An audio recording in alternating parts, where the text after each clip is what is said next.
Salut les apis, j'espère que vous allez bien. Cette semaine, une petite vidéo de circonstances vu la saison. Comment faire son candy soi-même? Alors c'est pas bien compliqué, faire du candy c'est relativement simple. Par contre, il y a quelques règles à respecter. Alors on va voir ça dans la vidéo. Et restez jusqu'à la fin, on va voir si c'est vraiment intéressant de faire son candy soi-même, les avantages et les inconvénients. Allez, c'est parti, on se retrouve en cuisine. Bon les apis, on se retrouve en cuisine donc pour la réalisation du candy. Alors pour réaliser du candy, il va falloir quand même quelques ustensiles. Donc il va falloir dans un premier temps une marmite. Alors prenez un grand volume parce que vous allez voir quand le sucre va chauffer, le niveau du sucre va monter, le niveau d'eau et du sucre va monter et il faut surtout pas que ça déborde parce que c'est très chaud et après pour nettoyer votre plaque ça va être très compliqué. Donc premièrement une marmite. Deuxièmement vous aurez besoin pour la réalisation du candy proprement dit de sucre, d'eau, de vinaigre, du vinaigre de cidre, pardon, et du miel. Alors, en termes de quantité, vous allez avoir besoin de 5 kg de sucre, 1 litre d'eau, 2 cuillères à soupe de vinaigre de cidre, et moi je mets 500 g de miel. Alors après, au niveau de la quantité du miel, vous pouvez varier, vous pouvez mettre un peu plus ou un peu moins, ça c'est à vous de voir.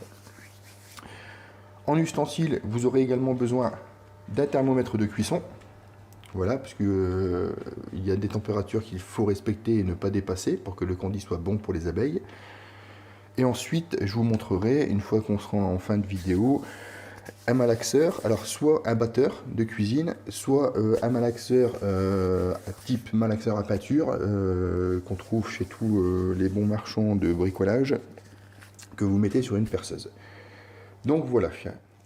Maintenant qu'on a vu tout le matériel, on va pouvoir commencer et à vous expliquer comment on fait du candy. Alors, premièrement, on va commencer par mettre l'eau dans la marmite.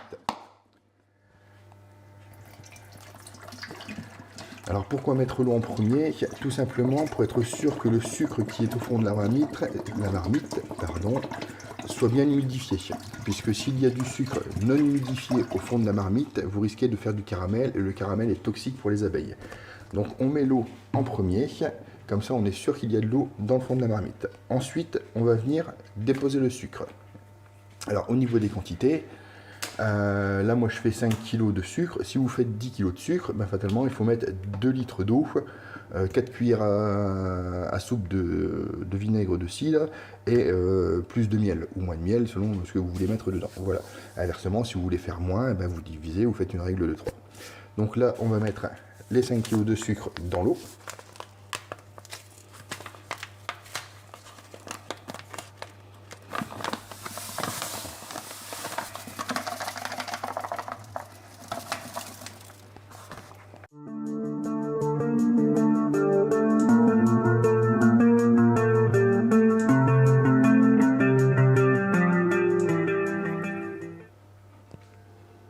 Donc là, je vous ai rapproché, puisque là, maintenant, j'ai vidé les 5 kg de sucre dans l'eau, et vous voyez bien qu'on se retrouve donc avec du sucre qui, lui, est mouillé, et du sucre qui est encore sec. Donc là, c'est très important, vous prenez une cuillère en bois, ou une cuillère en fer, enfin, ce que vous avez pour mélanger, d'accord? Et là, il faut homogénéiser le mélange. Donc, c'est-à-dire qu'on va faire en sorte que l'eau soit bien répartie partout, et que le sucre soit bien humide partout. Donc vous voyez, ça fait des gros pâtés, et si je laisse ça comme ça, on risque de faire du caramel, et comme j'ai dit tout à l'heure, le caramel, c'est mauvais pour les abeilles.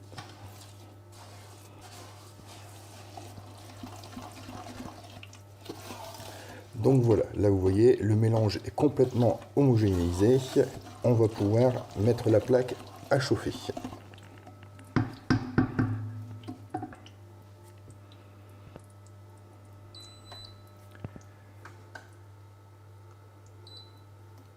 C'est parti.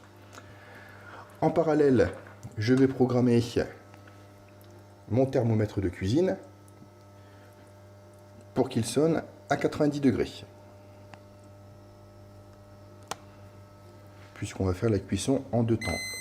Une première fois jusqu'à 90 degrés et une deuxième fois jusqu'à 116 degrés. 116 degrés, température qu'il ne faudra surtout pas dépasser.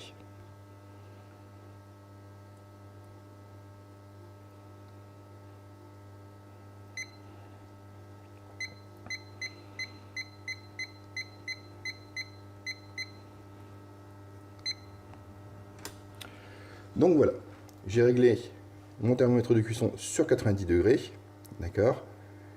Et là c'est la température ambiante. D'ailleurs je me rends compte qu'il fait froid chez moi, puisqu'on a 17 degrés. Bon, je pense que c'est parce qu'il est posé sur le plan de travail, c'est pour ça. Là je vais plonger la sonde dans le mélange, et quand on aura atteint 90 degrés, je vais incorporer le miel.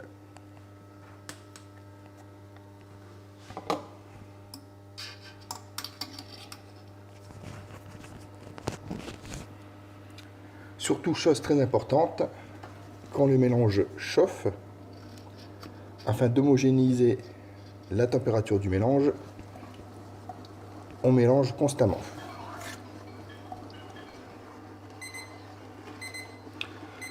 Donc voilà, là vous l'entendez, je suis arrivé à 90 degrés, ça sonne. Donc je vais couper le feu. Donc voilà, nous avons coupé le feu et là on va venir intégrer le miel au mélange.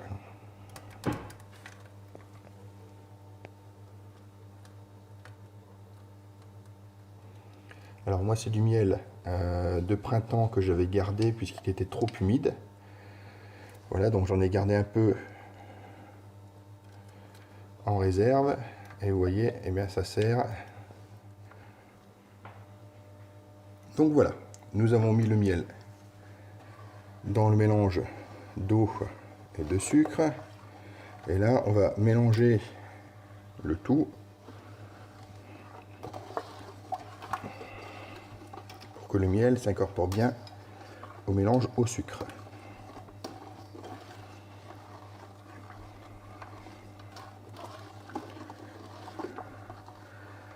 Et maintenant, on remet à chauffer. Alors maintenant, nous allons remettre à chauffer jusque 116 degrés. Alors surtout, ne passez pas les 116 degrés, puisque si vous dépassez les 116 degrés, c'est à ce moment-là que le sucre va commencer à caraméliser. Et c'est là où je vous dis depuis le début de la vidéo que c'est mauvais pour les abeilles. Donc faites très attention à ça, on ne passe pas les 116 degrés. Et pendant le temps où ça monte en température, comme tout à l'heure, on continue à mélanger pour essayer d'homogénéiser un maximum la température dans le futur candy. Donc voilà, donc là on est aux alentours de 112 degrés. On voit que ça commence à bien bouillir, le niveau commence à monter. Alors souvent quand ça commence à mousser comme ça, c'est qu'on n'est pas loin de la vérité en termes de température. Donc là faites très attention de ne pas dépasser ces 116 degrés. Voilà, voyons là, 113. Alors pensez aussi, s'il le faut, à baisser un peu la puissance de votre plaque, puisque là, vous voyez, il y a quand même des bulles qui sont relativement grosses et ça peut sauter sur votre main. Et là, je vous assure que ça brûle, ça m'est déjà arrivé. C'est pas très bon. Donc là, voilà, là, je suis à 115 degrés, hop, ça sonne. Je coupe tout de suite la plaque. Voilà, je coupe tout de suite la plaque. On a atteint les 116 degrés. Et là maintenant, on va laisser refroidir jusqu'à temps que ça redescende à 55 degrés. Donc on se retrouve tout à l'heure quand la température sera descendue à 55 degrés. Donc voilà les apis, on se retrouve. Le mélange est à 53-55 degrés, donc vous voyez ça a bien refroidi, hein, comme vous pouvez le voir là dans la marmite. Alors maintenant, hop, on va sortir donc le thermomètre.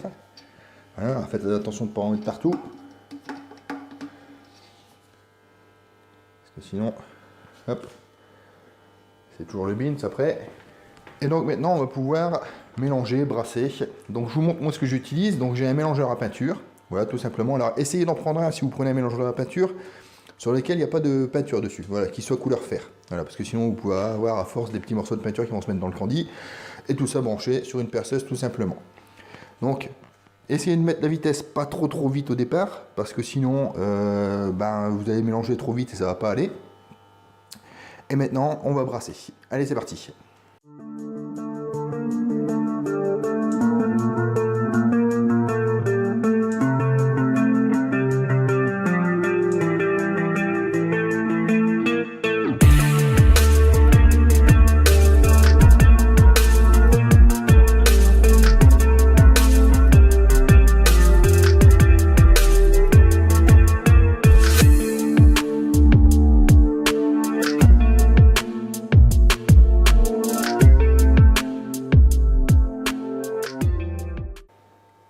voilà, après donc le mélangeage et le brassage, le candy a pris sa couleur et plus ou moins sa texture. Alors il est encore liquide, c'est normal, puisque là il est encore chaud, il est encore aux alentours de 50 degrés. Donc il va durcir petit à petit. Donc là, on peut le couler soit dans des bacs durs que vous avez, utiliser des sacs plastiques ou autres. Alors si vous utilisez des sacs plastiques, attendez encore un peu que ça refroidisse parce que là, c'est peut-être encore un peu trop chaud. Voilà. Donc je vous retrouve quand je l'aurai mis en sac plastique. Voilà les apis. J'ai mis donc en sac le candy. Donc comme vous voyez, j'ai fait 8 poches. Alors là, pour vous donner une idée, avec 5 kg de sucre, j'ai fait en tout 6 kg de candy. Donc bon, voilà, c'est pas déconnant, c'est la moyenne, il n'y a pas de souci là-dessus. J'ai fait des poches plus ou moins de 800 grammes, voilà, sans calculer plus que ça, elles font tout à peu près le même poids. Donc voilà, une belle réussite, on a une belle texture. Voilà, alors que vous pouvez voir, relativement souple, mais ça coule pas non plus. Voilà, vous voyez, ça se casse pas en deux, il n'y a pas de souci, ça tient bien. Donc là, il a encore un petit peu tiède, donc il n'est pas encore tout à fait dur comme je le voudrais. Mais bon, d'ici demain matin, on va avoir une bonne texture un peu plus rigide, et ça sera parfait pour mettre sur les ruches. Allez, tout de suite, maintenant, on voit les avantages, les inconvénients de faire son candy soi-même, et puis on voit si c'est intéressant de faire son candy soi-même ou pas. Allez, c'est parti. Alors, vous venez de le voir, faire du candy, c'est pas compliqué, effectivement. Maintenant, la question qu'on va se poser, c'est est-ce que c'est intéressant de le faire soi-même? Alors concrètement, au niveau du temps, ça a pris une demi-heure approximativement le temps que le mélange soit à 116 degrés et environ 2h30 à 3h le temps que ça redescende à 50 degrés. Plus après, une petite demi-heure, le temps de malaxer et de le mettre en sachet. Donc concrètement, on est sur une base d'approximativement 4 heures pour faire du candy. Et là, j'ai fait que 5 kg de sucre. J'ai pas fait non plus 25 kg. Donc 4 heures. Concrètement, si je calcule, j'ai mes 5 kg de sucre, elle a, admettons, 5 euros. 5 euros, bon, un peu moins, hein, admettons 90 centimes, mais bon, arrondissons 5 euros avec l'électricité, le vinaigre, l'eau, etc. 5 euros. Donc ce qui fait que là, j'ai 6 kg de candy pour 5 euros. Concrètement, dans le commerce, pour 12,5 kg de candy, donc c'est-à-dire un carton, soit 5 poches de 2,5 kg, c'est approximativement 15 euros. Donc si je fais le ratio, là je suis à 6,2 kg, si je multiplie par 2, ça fait 10 euros.